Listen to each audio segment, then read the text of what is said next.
Himachal CM Sukhu ने संभाला कार्यभार और के होते हैं, क्या कुछ कह रहे हैं सुनिए।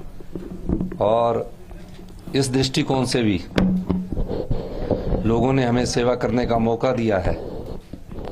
हम जो बात हमने कही है कि हिमाचल के सभी वर्ग, समाज का कोई भी ऐसा वर्ग जिसमें महिलाएं, किसान, बागबान, मजदूर, दलित, युवा साथी, जो भी उनके हित की नीतियां होगी, मेरे सम्मानित विधायकगण, उप मुख्यमंत्री जी मुकेश अग्निहोत्री जी और हमारे जो वरिष्ठ नेता है, टीम ने अनुभव किया है, ठाकुर कौल सिंह जी, कुलदीप जी, जिन्होंने पार्टी को सींचा है। हम सब लोग पार्टी को सींचा है हम लोगों ने, और जब पार्टी को सींचते हैं तो उस सींचने के बाद जब वो गुलदस्ता बनता है, उस गुलदस्ते में से एक अगर कोई कमल खिलता है तो उसका मतलब होता है कि वो सबके लिए एक सम्मान है, सबके हित की बात करने के लिए है। इस दृष्टि से हम आज पहली बार यहाँ ऑफिशियल तौर पर चार्ज ले रहे हैं।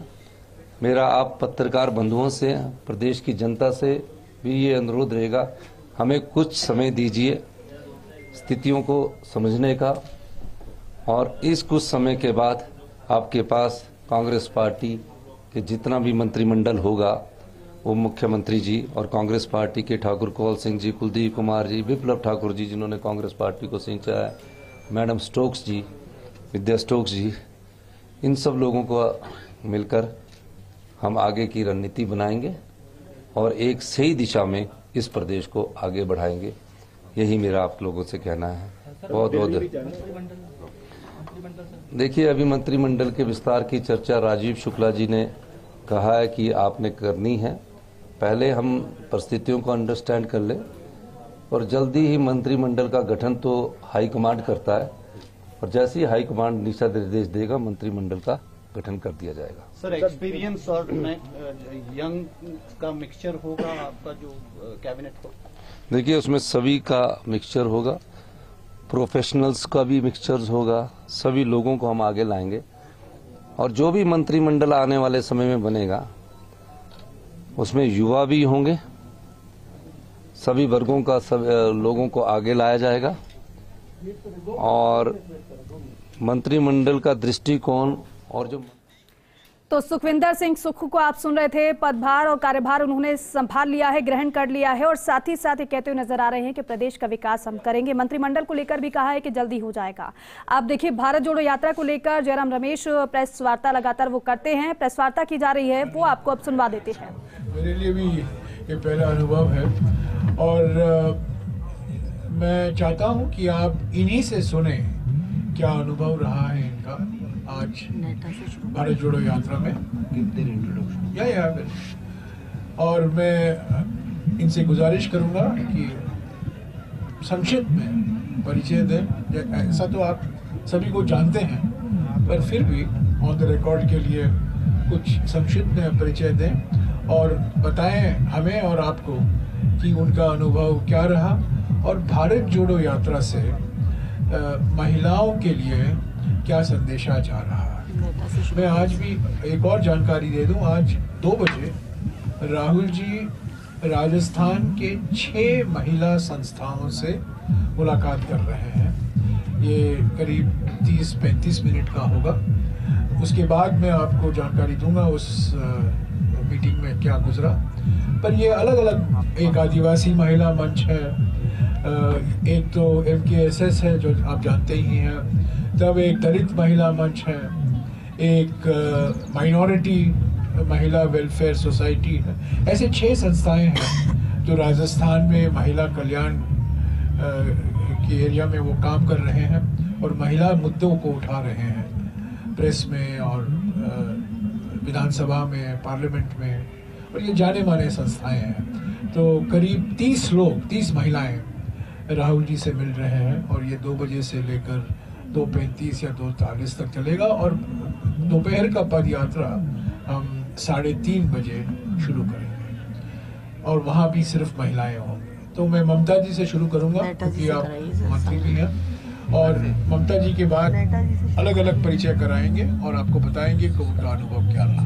ममता जी। नमस्कार, मैं ममता भूपेश आप सभी को भारत जोड़ो यात्रा की महिला पीसी के अंदर आप सबका स्वागत है। और जिस तरह से आप देख रहे हैं लगातार, जैसे जयराम रमेश जी ने आपको बताया कि 96वां डे आज हमारा चल रहा है और बहुत ही बखूबी हिंदुस्तान का हर राज्य जहां से भारत जोड़ो यात्रा निकल रही है वहां के लोग इस यात्रा को अपना समर्थन दे रहे हैं। राजस्थान के अंदर आज हम सब महिलाओं ने, राहुल जी के साथ हमें सौभाग्य मिला कि भारत जोड़ो यात्रा का हम लोग हिस्सा बने और ग्रामीण परिवेश की महिलाएं भी, तमाम विभिन्न प्रकार की महिलाओं ने आज राहुल जी के साथ कंधे से कंधा मिलाके, कदम से कदम मिलाके इस यात्रा में अपना समर्थन दिया, क्योंकि ये मुद्दा महंगाई का है, बेरोजगारी का है और महंगाई का सबसे ज्यादा जो भार पड़ता है वो मैं समझती हूँ महिला के ऊपर पड़ता है।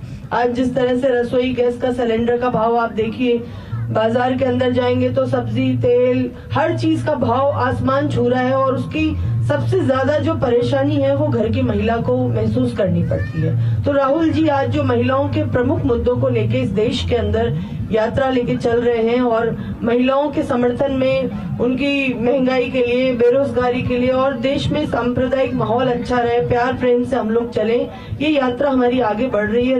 राजस्थान की महिलाएं उनका सहयोग दे रही हैं। मैं अपनी लंबी बात आपसे फिर बात करूंगी, एक बार सभी अपना परिचय देके इस यात्रा के बारे में अपनी अपनी बात कहें।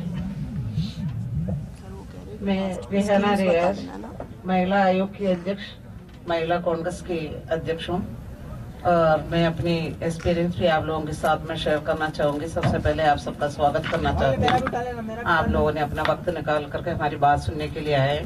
केवल महिलाओं की आज पीसी है, इसमें आप लोगों ने टाइम निकाला, बहुत बहुत शुक्रिया, धन्यवाद।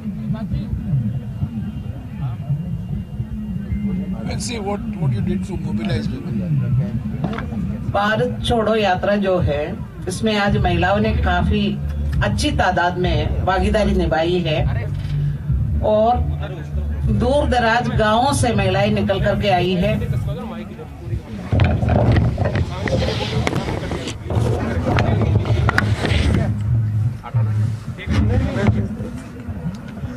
भारत जोड़ो यात्रा में आज महिलाओं ने अपना दिखाया है दमखम और दूर दराज गांव से महिलाएं आई है उसमें भागीदारी निभाने के लिए।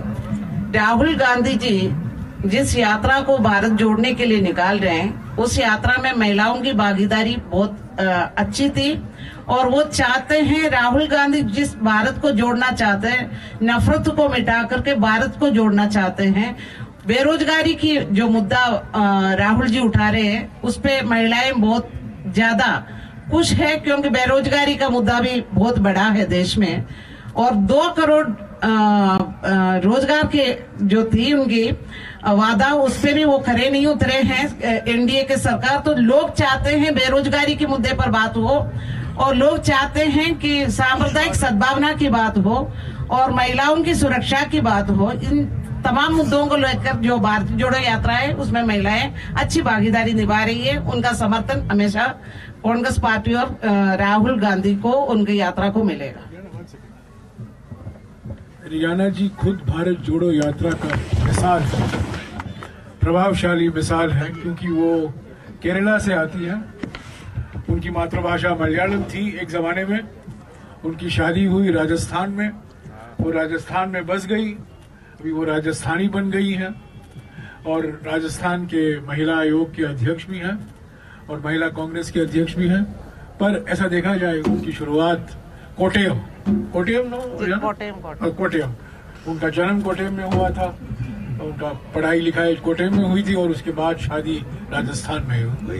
भारत जोड़ो यात्रा अपने आप एक वॉकिंग टॉकिंग भारत जोड़ो यात्रा है। नेटा डिसूजा। आप सभी को मेरा नमस्कार। मैं नेटा डिसूजा हूँ, मैं महिला कांग्रेस की राष्ट्रीय अध्यक्ष हूँ और खास करके यहाँ पे जो हमारी बहन जो महिला पत्रकार बैठे हुए हैं, आपको क्योंकि आज का दिन केवल महिलाओं के लिए, हमने आज बहुत महिलाओं को भारत जोड़ो यात्रा के दौरान चलते हुए और राहुल जी से अपनी बातें जिस तरीके से, खास करके महिलाएं राहुल जी को अपने बातें बता रहे थे, जिस तरीके से कई महिलाएं अपनी खुशियां भी बता रही थी, कहीं अपनी पीड़ा भी बता रही थी। कई महिलाएं ने कुछ शिकायत भी किया है, उस पे बातें भी किया है और उन चीजों पे। तो मेरा कहने का मतलब ये है कि आज का दिन जो था वो महिलाओं का दिन था और महिलाओं ने बढ़ चढ़कर हिस्सा लिया, खास करके राजस्थान के महिलाओं ने। पर साथ ही साथ हमारे यहाँ पे भारत जोड़ो यात्रा में यहाँ पे कुछ ऐसे भी महिलाएं थे जो दूसरे प्रदेशों से आए, जैसे कि प्रिया दत्त जी आई थी, फिर कुछ MLAs है, प्रणति जी है और काफी और भी महिलाएं हैं जो दूसरे प्रदेशों से भी आया यहाँ पे राजस्थान और महिलाओं के और भारत जोड़ो यात्रा में चलने के लिए। बहनों, अगर हम ये सोचे और भाइयों भी जो पत्रकार है कि असली रूप में आज ये हमें एहसास हुआ कि जो पॉलिटिकल एम्पावरमेंट, राजनीतिक सशक्तिकरण हम महिलाओं को कहां से मिला। हम महिलाओं को राजनीतिक सशक्तिकरण राजीव जी के कारण 33% जो रिजर्वेशन 74th अमेंडमेंट एक्ट को जो लेके आए उनके द्वारा मिला। और आज जिस बड़ी संख्या में कई महिलाएं आके बात कर रहे थे और अपने आप को जब इंट्रोड्यूस कर रहे थे कि मैं ग्राम प्रधान की मेंबर हूँ, मैं सरपंच हूँ, मैं तो खुशी हो रही थी। और सही मायने में जो कांग्रेस पार्टी ने महिलाओं को असली रूप में राजनीतिक रूप से सशक्त किया वो यहाँ पे देखने मिला। धन्यवाद। मैं दिव्या मदेरना, विधायक हूँ राजस्थान से। भारत जोड़ो यात्रा जैसे कि आप देख रहे हैं अब एक यात्रा नहीं, एक जन आंदोलन बन चुकी है। ऐतिहासिक समर्थन उसको पूरे हिंदुस्तान में मिल रहा है। दक्षिण के बाद जब हिंदी पट्टी के स्टेट्स में आई तो आप देखिए कि ऐतिहासिक रूप उसने सड़कों पर लिया, जिसके आप स्वयं गवाह हैं। आधी आबादी के लिए हर स्टेट के अंदर एक दिन तय किया गया है राहुल जी की तरफ से। बहुत जरूरी है कि महिलाएं फ्रंट लीडरशिप का हिस्सा हो, उनके हाथ में कलम हो जिससे वो निर्णय ले सकें। हम सिर्फ रिप्रेजेंटेशन नहीं, आगे की लीडरशिप कैसे डेवलप करें, एक बहुत गहरी सोच के साथ राहुल जी काम करें। युवाओं और महिलाओं पे उनका हमेशा से खास फोकस रहा है। ये तीसरा स्टेट है जब वो महिलाओं के लिए विशेषकर उन्होंने एक दिन तय कर रखा है कि हर स्टेट के अंदर एक दिन होगा।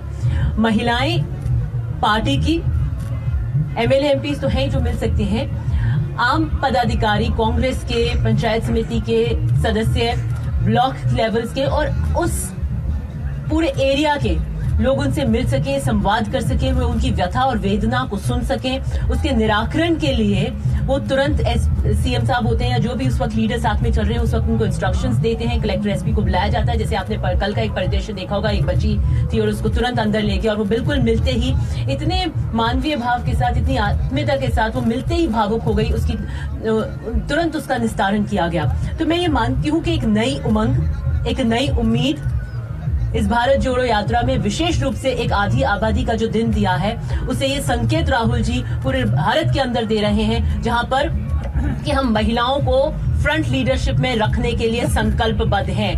हम राजनीति के द्वार महिलाओं के लिए खोलने के लिए प्रतिबद्ध हैं और अगर वो कोई कर सकता है सही मायने में तो कांग्रेस पार्टी कर सकती है, राहुल गांधी जी कर सकते हैं। बिल्किस बानो का केस हमने देखा था कि किस तरीके से भाजपा शांत थी, महिलाओं का मुद्दा था, कांग्रेस पार्टी ने उसे उठाया।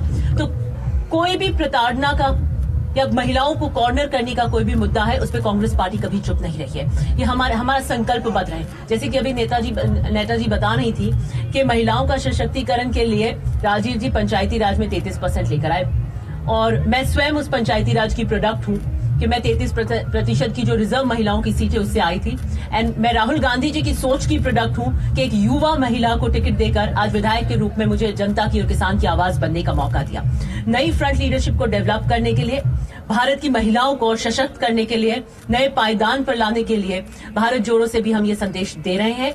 और मैं आपसे एक विशेष अनुरोध करना चाह रही हूँ कि जब मैं मीडिया की वैन में कई बार करीब जाती हूँ तो विशेषकर जो यंग महिला रिपोर्टर्स हैं जो 10-12 किलोमीटर चलती हैं, उनकी बड़ी ये रहती है कि हम महिलाओं से मिलवा दीजिए। तो मैंने कहा आप कांग्रेस ज्वाइन कर लें तो मैं शायद प्रेस को अंदर ले जा सकूं, उसके अलावा तो मैं ले जा नहीं सकती। तो मैं कोशिश करूंगी कि 3 रिपोर्टर्स हैं, not for an interview but personally, आज महिला दिवस है तो शायद मैं आपको मिला पाऊं। Thank you.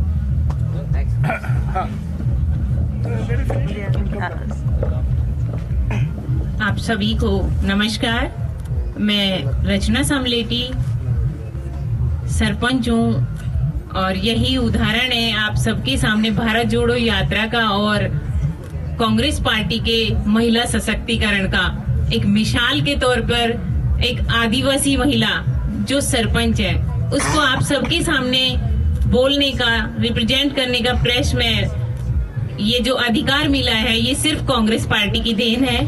मैं भारत जोड़ो यात्रा का हिस्सा हूँ।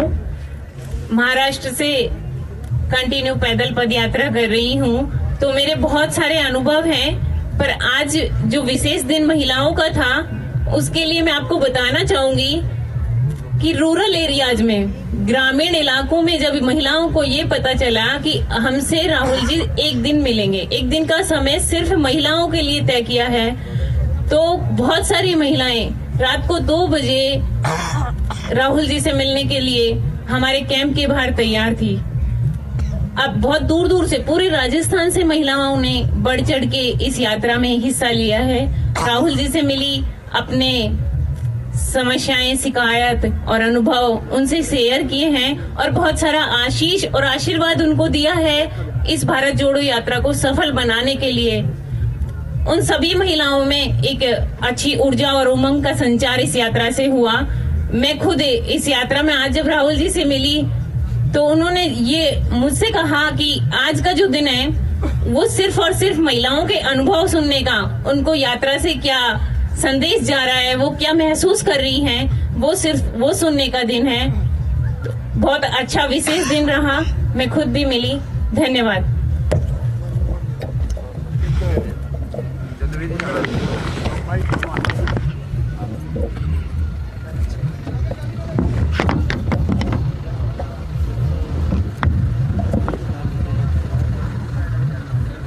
नमस्कार, उर्मिला भाया, जिला प्रमुख 12। आज सम्मानीय प्रियंका जी गांधी जी के नेतृत्व में महिला पथ संचालन यात्रा का आज हम लोगों ने पथ संचालन किया। मैं झालावाड़ बॉर्डर से साथ में लगी हुई हूँ। आज जब महिलाओं का संचालन था वो दृश्य देखकर बहुत ही अच्छा लगा कि महिलाएं भी प्लेटफॉर्म पर आकर के भारत जोड़ो यात्रा का पूरा भागीदारी, हिस्सेदारी निभा रही है और आगे से आगे बढ़ करके उनका साथ दे रही है। स्वर्गीय राजीव जी गांधी जी ने अपने एक्ट में परिवर्तन करके 33% महिलाओं को आरक्षित किया। इसी बदौलत आज मैं जिला प्रमुख हूँ। जिला प्रमुख बनने के बाद मैं 8 ब्लॉक में महीने का राउंड रहता है मेरा। प्रमुख आपके द्वार उनके बीच में जाती हूँ। वहाँ की छोटी छोटी कार्यकर्ताएं, सरपंच, प्रधान, जो भी सब वहाँ रहती महिलाएं जो घूंघट से बाहर नहीं आ सकती, उनकी प्रॉब्लम्स वहाँ पर मैं सुनती हूँ और साथ में सारे अधिकारी रहते हैं, उनसे उनका निस्तारण होता है। तो ये बहुत अच्छा प्लेटफॉर्म है कि हम गांव के अंदर जाकर के और उनकी समस्याएं सुन रहे हैं। आज 12 डिस्ट्रिक्ट से भी 5000 कार्यकर्ताएं आज इस रैली में सम्मिलित होगी। आज सम्मानीय राहुल जी से जब हमारी बात हुई तो मैं झालावाड़ से अभी तक आज बहुत ही अच्छा लगा कि उन्होंने महिलाओं के बारे में ही पूछा, महिलाओं से ही बात की, उनकी समस्या सुनी। हम लोग सब महिलाएं वहां पर थी, उन्होंने हमसे सुझाव भी पूछे, परेशानी भी सुनी। बहुत अच्छा लगा आज, मतलब अपने आप को गौरवान्वित महसूस कर रही हूँ कि ये क्षण, ये पल हमारे लिए बहुत ही यादगार साबित होंगे आने वाले टाइम में। हम सभी महिलाओं को बहुत गर्व है कि हम इस भारत जोड़ो यात्रा की आज हिस्सेदारी निभा रहे हैं और हम साथ रहे हैं। मैं ज्यादा से ज्यादा निवेदन करूंगी कि जब तक ये यात्रा चले हमारे क्षेत्र से ज्यादा लोग जुड़े और इससे जो सम्मानीय राहुल जी गांधी का जो संदेश है कि नफरत को छोड़ो और जो बेरोजगारी कमर तोड़ रही है उससे हमारे लोगों को कैसे ऊपर उठाएं, हिंसा की प्रवृत्ति जो फैल रही है उससे निजात पाएं और भारत में भाईचारा, आपसी व्यवहार, ऊंच नीच, जात पात, उस सभी का भेदभाव मिटा करके एक दूसरा भारत का निर्माण हो। इसी उद्देश्य से आज राहुल जी गांधी कन्याकुमारी से कश्मीर तक यात्रा कर रहे हैं। ये बहुत ही अच्छा उनका यात्रा रहा और ज्यादा से ज्यादा जन सैलाब इसमें उमड़ रहा है और बहुत अच्छा इससे मैसेज जाएगा। आज सभी महिलाओं को भी बहुत बहुत धन्यवाद जो अलग अलग क्षेत्र से पधार करके इस यात्रा में अपना योगदान दे रही है और आप लोगों ने सबने सुना, उसके लिए भी बहुत बहुत धन्यवाद। नमस्कार।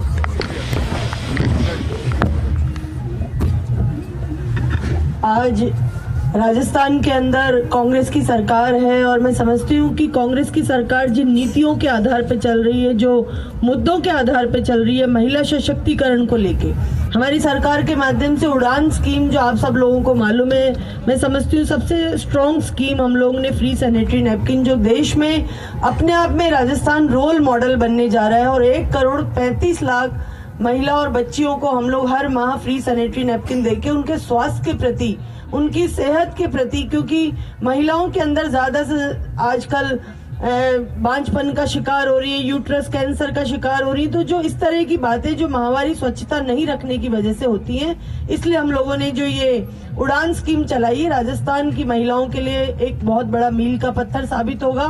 कोविड काल आया, आप सब लोगों ने देखा पूरी देश और दुनिया कोविड काल से ग्रस्त थी। ऐसे समय में हम लोगों ने आयम शक्ति योजना चलाई और इंदिरा महिला शक्ति योजना के माध्यम से लगभग हमने 2 लाख बच्चियां जो ड्रॉप आउट स्कूल से हो गई थी, जिनको कोविड की वजह से माता पिता ने पैसा आर्थिक समस्या की वजह से उनको स्कूल से कॉलेजों से निकाल लिया, तो उनको हमने वापस स्कूल कॉलेज के अंदर दाखिला करा के मुख्य धारा से जोड़ा।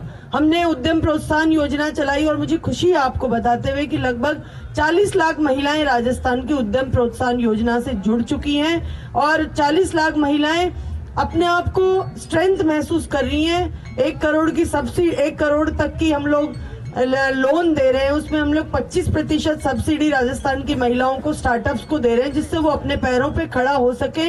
और जो इंदिरा गांधी जी ने सोचा था, जो राजीव गांधी जी ने सपना देखा था महिला सशक्तिकरण का, वो सपने को हम लोग महिलाओं को मुख्य धारा में जोड़ के साकार कर पाए।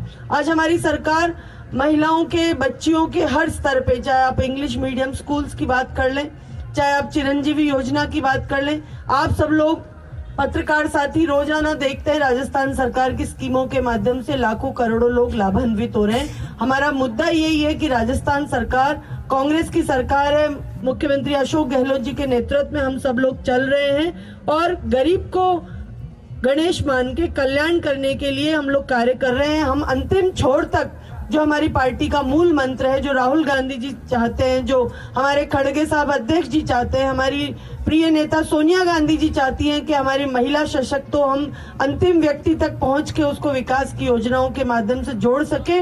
ये सपना साकार राजस्थान की सरकार मुख्यमंत्री अशोक गहलोत जी के नेतृत्व में कर रही है और मुझे लगता है कि हम लोग इस बार 4 वर्षों के कार्यकाल के अंदर महिला सशक्तिकरण के बहुत से मुद्दों को छू पाए हैं और लाखों महिलाओं तक हम लोग पहुंच पाए हैं जिनको जरूरत थी सरकार की विभिन्न प्रकार की योजनाओं की।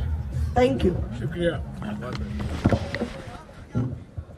अंत में मैं यही कहूंगा कि राजीव गांधी जी ने, जैसा कि बार बार कहा गया है, 73वां और 74वां संविधान संशोधन से पंचायत और नगर पालिकाओं में 1/3 आरक्षण महिलाओं को प्रावधान दिया था। इसके अलावा अभी लोग भूल गए हैं कि 10 साल पहले, 11 साल पहले मनमोहन सिंह जी की सरकार जब थी हुकूमत में, महिला आरक्षण बिल राज्यसभा में पास हुआ था, जहां विधानसभा और लोकसभा और राज्यसभा में 1/3 आरक्षण महिलाओं को मिलेगा, पर वो लोकसभा में पारित नहीं हो पाया।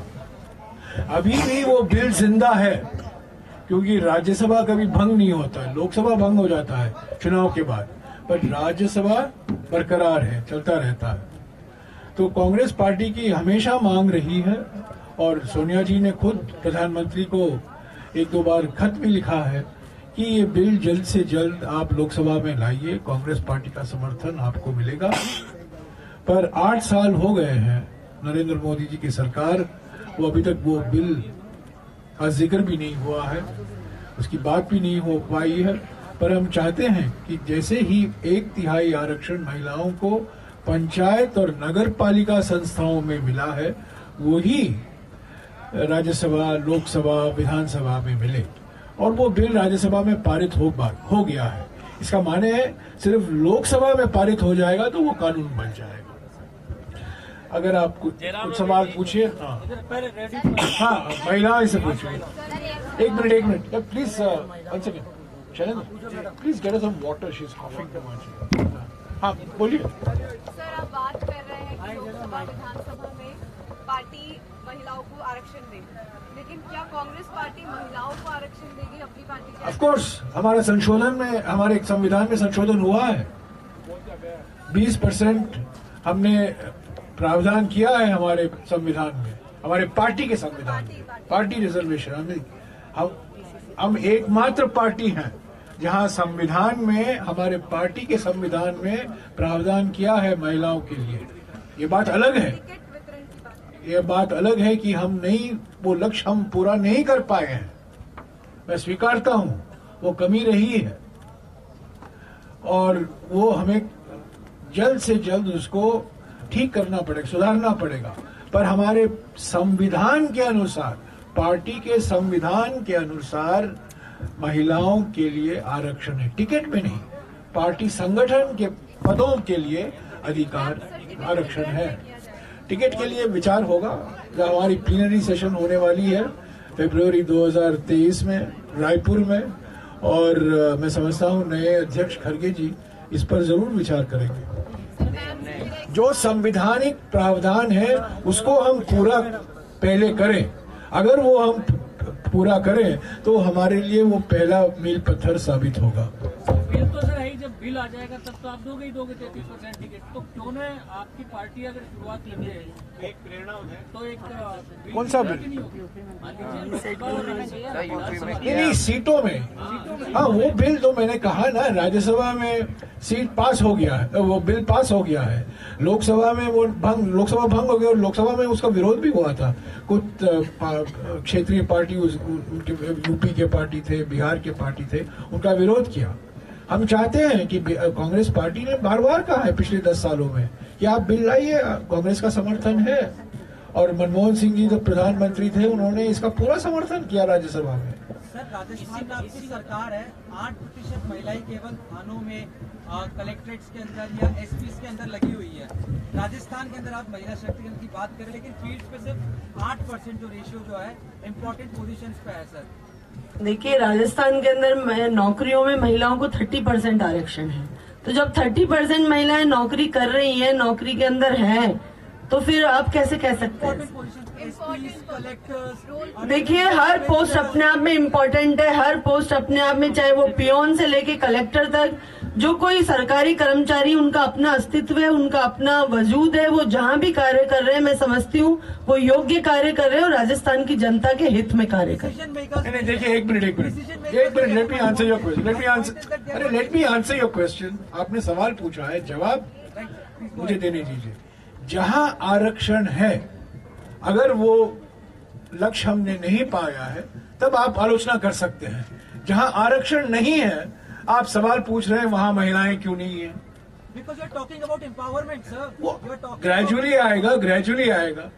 जहाँ आरक्षण है, और कई पोस्टों में आरक्षण है कि राज्य सरकार में, अगर वहाँ 30% नहीं है तो आप कह सकते हैं कि आप से गलती हुई है, लापरवाही हुई है। पर कलेक्टर, मिसाल के तौर से आपने कलेक्टर का एग्जाम्पल दिया, कलेक्टर पोस्ट के लिए कोई आरक्षण नहीं है। अगर ज्यादा महिलाएं, मैं खुद जब मैं मंत्री था, यहाँ आरती डोगरा कलेक्टर थी एक जिले में, झालावाड़ से आपने शुरुआत की, वहाँ तो ऐसा नहीं है कि महिला कलेक्टर है और महिलाओं के खिलाफ भेदभाव होता है अपॉइंटमेंट ऑफ कलेक्टर में। पर मैं फिर से दोहराता हूँ, कई राज्य सरकार के पोस्टों में आरक्षण है, 30% वो लक्ष्य पूरा किया गया है। जहां आरक्षण नहीं है, सवाल अलग है, क्या आरक्षण होना चाहिए कि नहीं, उस सवाल में मैं नहीं जाना चाहता। पर अगर महिलाएं हैं और महिलाएं काबिल हैं, उनको पोस्ट करना जरूरी है और सभी राज्यों में हो रहा है। अभी आप एसपी भी महिलाएं हैं, कलेक्टर भी महिलाएं हैं, मैं वन या पर्यावरण मंत्री रह चुका हूं, डीएफओ भी महिलाएं हैं। तो ये हर पोस्ट में आरक्षण होना मैं समझता हूं मुश्किल रहेगा, पर कुछ पोस्टों में आरक्षण हुआ है और ये आरक्षण का नतीजा ये है कि प्रशासन में महिलाओं की संख्या बहुत भारी मात्रा में बढ़ा। और 2 राज्य इसमें आगे हैं, एक तमिलनाडु और दूसरा राजस्थान। ये 2 राज्य हैं और मैंने पहले भी जब मैं मंत्री था हमेशा तमिलनाडु और राजस्थान का एग्जाम्पल दिया करता था।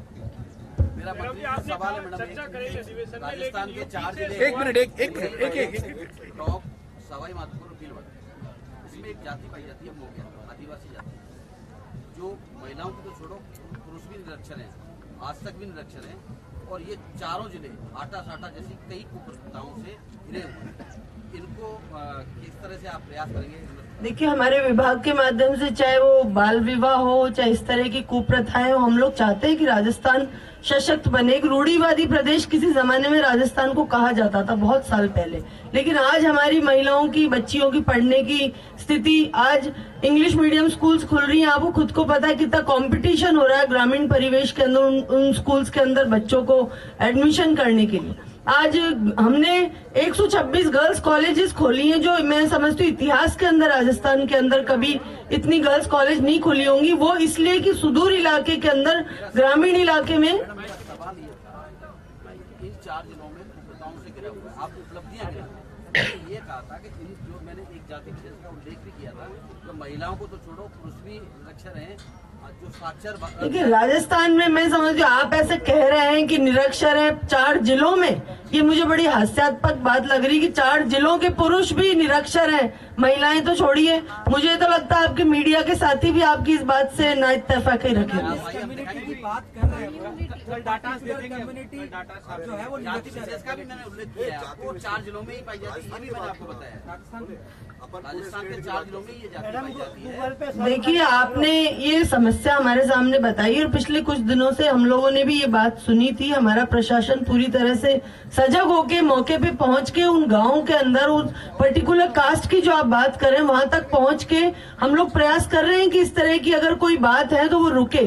और आपने अभी संज्ञान में लाई तो हम विशेष तौर पे जाके वहां पे अपनी एक स्पेशल टीम भेजेंगे और पर्टिकुलर उन कास्ट की ढाणियों में, गाँव में भेज के इस चीज को दिखवाएंगे। अगर ऐसा हो रहा होगा तो भविष्य में हम लोग रोकेंगे कि ऐसा ना हो और हमारी हर बच्ची और हर बेटा है जो राजस्थान को शिक्षित हो और राजस्थान की तरक्की प्रगति के अंदर उसकी भागीदारी हो।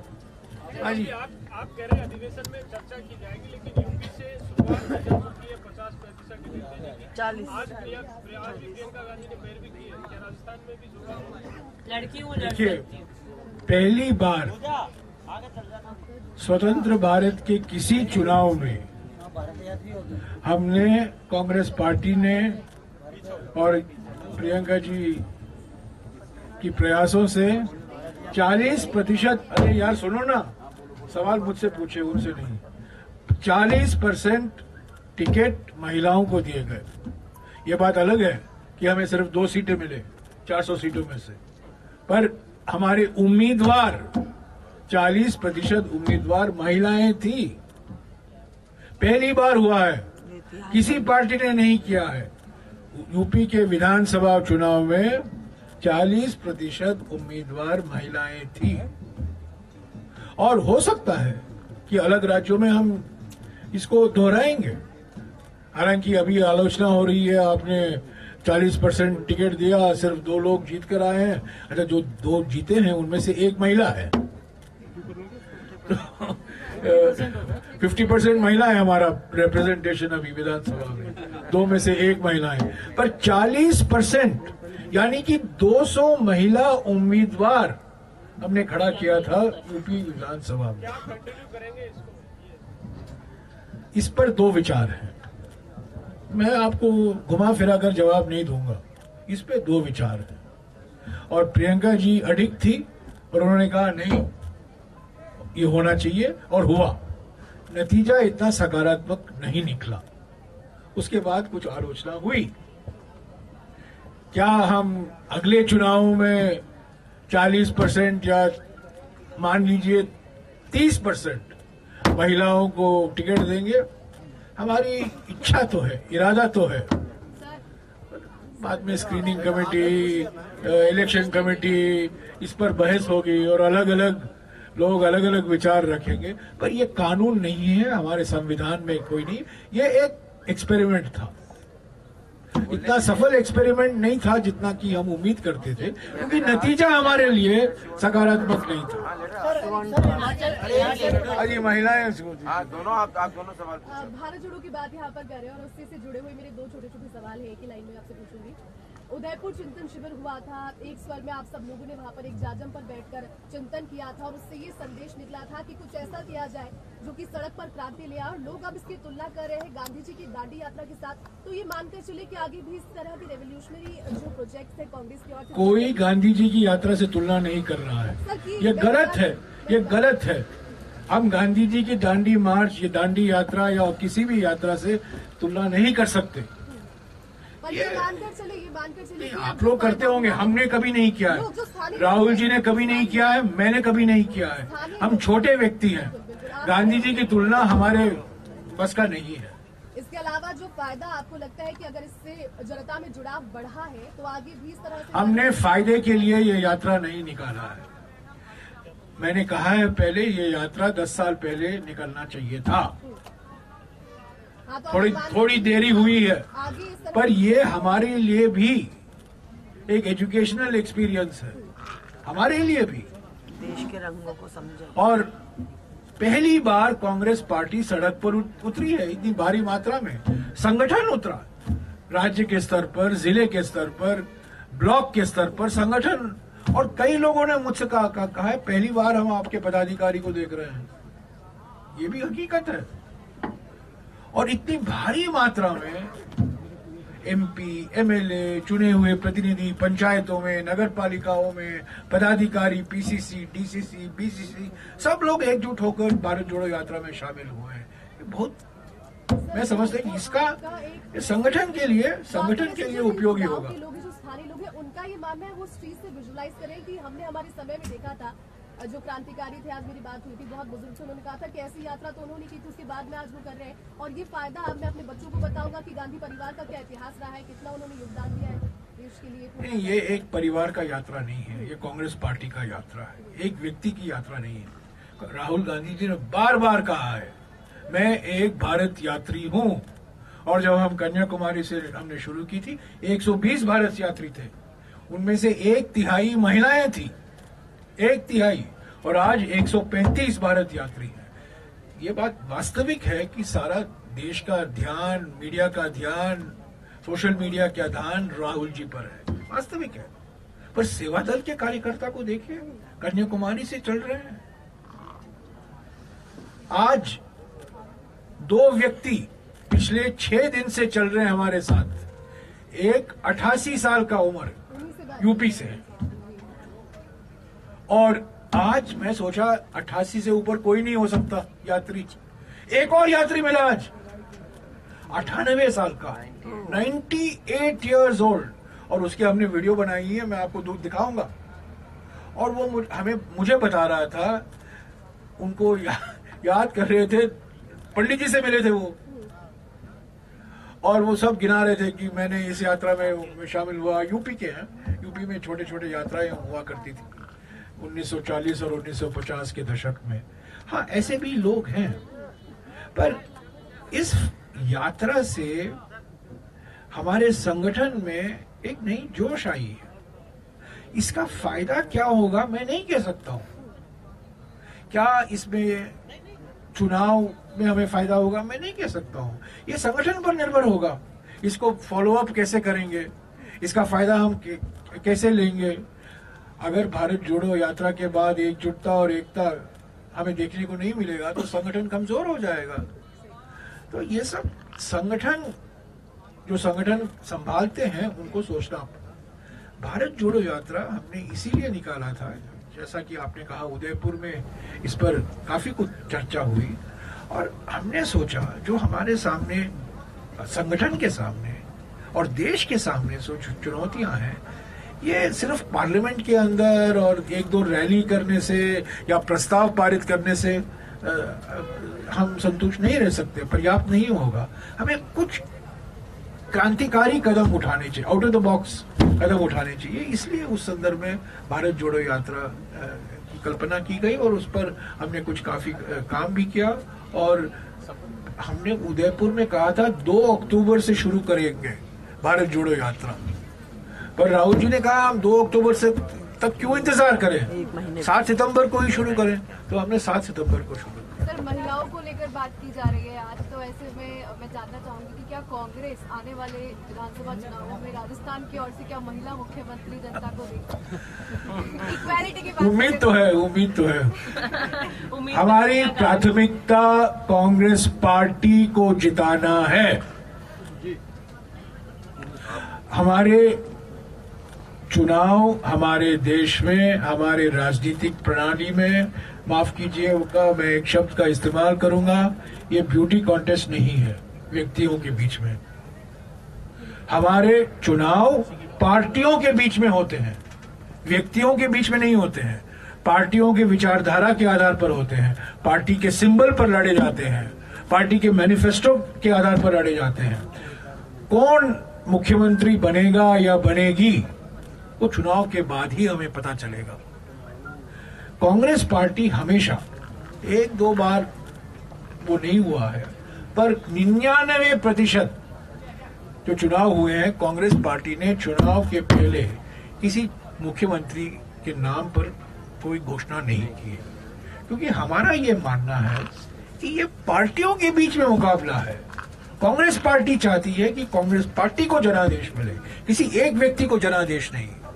कांग्रेस पार्टी को जनादेश मिले उसकी विचारधारा के आधार पर, उसके मैनिफेस्टो के आधार पर, उसके वादे के आधार पर, और जहां हम सरकार में हैं उनके उपलब्धियों के आधार पर। मुख्यमंत्री कौन बनेगा या बनेगी वो बाद में देखा जाएगा। लेकिन सर हिमाचल चुनाव हुआ, हिमाचल चुनाव में सीएम को लेकर काफी हिमाचल में एक मिनट यार, एक मिनट और मैं रिक्वेस्ट करूंगा सिर्फ पत्रकार ही सवाल पूछे, ये पत्रकार सम्मेलन है। एक मिनट इन्होंने पूछा। हिमाचल चुनाव के बाद सीएम को लेकर काफी रस्साकसी हुई, राजस्थान